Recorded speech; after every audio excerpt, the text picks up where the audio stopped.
Duplicate സുമതികൾ ഒരുപാടുണ്ട് മാത്രമാണ് അതിൽ ഒരു സത്യവും അന്നുമില്ല ഇന്നുമില്ല ആളുകൾ ഉണ്ടാക്കുന്ന കഥ. അത് 1953 നടന്ന സംഭവം. എനിക്ക് 1-2 വയസ്സുള്ളപ്പോഴാണ് ഈ സംഭവം നടക്കുന്നത്. ഞാൻ ഇവിടെ വന്നിട്ട് 45 കൊല്ലമായി. 79-80 കാലഘട്ടത്തിൽ ഈ മൈലമുട്ട് വന്നതാണ്. അതിന് മുമ്പും ഇവിടെ വരാറുണ്ട്. നമ്മളെ ബന്ധുക്കളുടെ കൂടെ 4 താമസമുണ്ട്.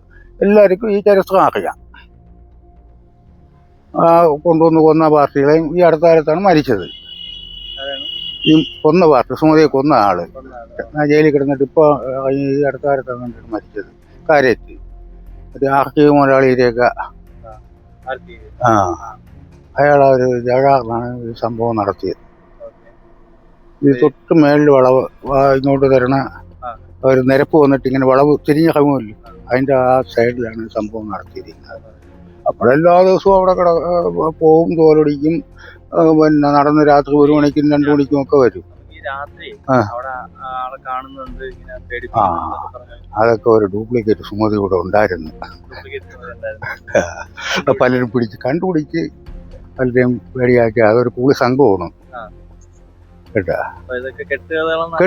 മറ്റ് 99% ഞാൻ പിന്നെ എനിക്ക് സർക്കാർ സർവീസിൽ ജോലി ഉണ്ടായിരുന്നു. ഞാൻ എനിക്ക് ഈ നായാട്ടും കൂടെ അറിയാമായിരുന്നു. ഞാൻ 24 മണിക്കൂർ ഒറ്റയ്ക്കും തെറ്റയ്ക്കും പാൽ കൊടുന്ന് 2 മണി